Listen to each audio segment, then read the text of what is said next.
အင်ဒိုနီးရှားဘာလီကိုရောက်သွားတဲ့ခံစားချက်မျိုးပေးစီမဲ့ပင်လယ်ကမ်းခြေကြီးတွေရေကုန်ပြီးပျော်စရာကောင်းတဲ့ zip line စီးတာတွေတခီးရဲတူသွားတဲ့နိုင်ငံသားတွေနဲ့အတူရင်းနှီးနှုတ်ဆက်ကြတာတွေအရန်ကိုအေးများတဲ့ယာသီဥတုတွေနဲ့ရှုခင်းအလှတရားတွေငပလီတို့ငွေဆောင်တို့ရောက်သွားသလိုမျိုးဖြစ်စေမဲ့ရေကူးကန်ကြီးတွေပါတဲ့ hotel resort ကြီးတွေအခုလိုအလှတရားတွေနဲ့ပြည့်စုံနေတဲ့ဒူဘိုင်းမြို့အနီးကနေမျိုးလေးတစ်မျိုးကိုအလဲခေါ်သွားမှာမလို့လိုက်ခဲ့ပါဦးရှင်အားလုံးမင်္ဂလာပါရှင်ဒီတစ်ခေါက် JB ကဒူဘိုင်းကနေမြို့တစ်မျိုးကိုဘတ်စကားကြီးစီးပြီးခီးသွားပါမယ်ရှင်ဒီခီးစဉ်လေးမှာအခြားနိုင်ငံသားတွေနဲ့အတူတူ JB တို့မြန်မာတွေလည်းပါပါတယ်ရှင်ခြေပြီးတော့သွားမယ့်မြို့လေးကတော့ဆာလာလာမြို့လို့ခေါ်ပြီးတော့ဘတ်စကားနဲ့ဆိုရင်တော့12နာရီကျော်လောက်သွားရမယ်လေနဲ့ဆိုတော့2နာရီဝန်းကျင်ပါပဲ pick up point လေးတွေကတော့ရှာဂျာဒူဘိုင်းနဲ့အဲလင်းဖြစ်ပြီးတော့သူကပတ်ပြီးခေါ်တာပေါ့နော်၄ညရင်9ရက်ခီးစဉ်လေးဖြစ်ပြီးတော့ဒီဗီဒီယိုထဲမှာတော့ day 1နဲ့ day 2ကြောင်းအသေးသေးကြည့်ရမှာပါဒီခီးမှာကျင်းသေးပေါင်း Emirates ID နဲ့ passport မဖြစ်မနေလိုအပ်ပါတယ်နော်လမ်းမှာ check point က2နေရာရှိပါတယ်ဒူဘိုင်း check point ရဲ့ Oman check point ရဲ့ဖြစ်ပါတယ်ရှင်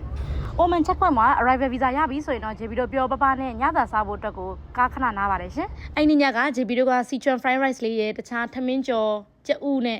juice တွေလည်းမှာတောက်တယ်မြန်မာအမတယောက်ကလက်ဖက်တုပ်လေးလည်းယူလာပါသေးတယ်ရှင်ထူးဆန်းတာလေးဒူဘိုင်းပတ်စံပေးပြီးတော့ပြန်တော့ Oman ပတ်စံတွေဖြစ်နေပါတယ်ဒီလိုနဲ့ကားပေါ်ရောက်တော့မိတ်ဆက်ချင်းကဏ္ဍစတင်ပါပြီရှင် My name is Vitali and I'm from Ukraine. Hello everyone, my name is Vina. I am with husband. I'm from Philippines. Good morning everyone. We are from Myanmar. My name is Yu. This is my sister Diana. 7နိုင်ကျော်လောက်သွားတဲ့ခီးဆိုပေမဲ့လမ်းမှာဝယ်ရှုံးသွားဖို့ကို4ချိန်လောက်နားယူပါတယ်နော်။ကဲ finally JB တို့ရဲ့ destination ဖြစ်တဲ့ဆာလာလာမြို့ကိုရောက်လာပါပြီ။ဆာလာလာမြို့ကိုဝင်လိုက်တာနဲ့ပေါ့နော်။ရာသီတုကအရန်အေးတယ်ပြီးတော့မိုးတွေကလည်းတဖွဲဖွဲရွာနေတာပေါ့နော်။အဲ့တော့ဓပုံလေးတစ်ဖြက်အဲ့နေပါ။ JB တို့တဲရမယ့် resort လေးနာမည်ကတော့ Samharan Resort ဖြစ်ပါတယ်။ hotel ဝန်ထမ်းတွေကလည်းအရန်ကို service ကောင်းပြီးတော့မရောက်တာနဲ့ JB တို့အခန်းထဲကိုလိုက်ပို့ပါတယ်။ဒါတော့ JB တို့2ယောက်နေရတဲ့အခန်းလေးပါရှင်။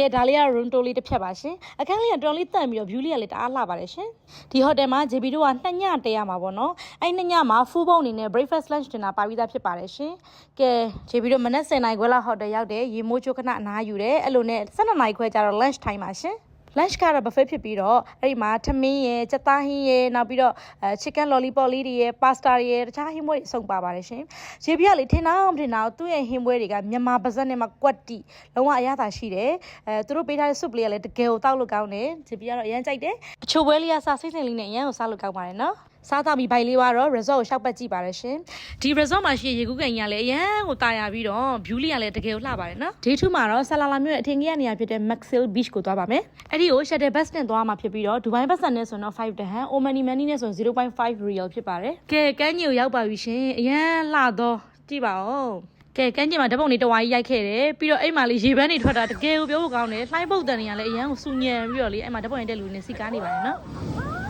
နောက်ပြီးတော့ Money Flying Goo ရဲ့ဘေးနားမှာ zip line ရှိတယ်။ပြီးတော့ပထမဆုံးချိန်ဘွားမှာ zip line စစီးပါပြီရှင်။အော်ဟင်းနေရပဲတကယ်ရတော့လေ။တစ်ဖက်မှာကမ်းကြီးတစ်ဖက်မှာ Flying Goo ဂျားထဲမှာ zip line စီးရတာအိုးပျော်စရာရမ်းကောင်း။ဒီလိုနဲ့နောက်တစ်နေရာကတော့ Oman မြို့ရဲ့ဒီ စိုက်ခင်းနေရှိတဲ့ကျေးလက်ရွာလေးပေါ့နော်။အဲ့ဒီမှာလုံးဝတဘာဝအသီးနှံနေရှိတော့မြန်မာပြည်ပြန်ရောက်သွားသလိုပဲအိမ်အောင်လွမ်းသွားတယ်။နေ့ဆောင်ကြတော့ JB တို့ကို Sut El Hafa ဆိုတဲ့ရိုးရာဈေးလေးကိုအလဲခေါ်သွားပါတယ်။အဲ့တော့ဆာလာလာမြို့ရဲ့ဒေသထွက်ကုန်တွေကိုအများကြီးလေ့လာခွင့်ရခဲ့ပါတယ်ရှင်။အဲ့ဈေးနားမှာလေကမ်းကြီးလေးရှိတယ် JB တို့ကအရှောက်ဘက်ကြည့်နေနေလေအဲ့ဒီမှာ Oman လူမျိုးတွေက coffee တောက်နေတယ်တိလား JB ကဈေးရောက်နေမှပြီးသွားဆက်ဆူတော့လေ JB တို့2ယောက်လုံးကို coffee တယောက်တစ်ခွက်တည်းလကားတိုက်လိုက်ပါတယ်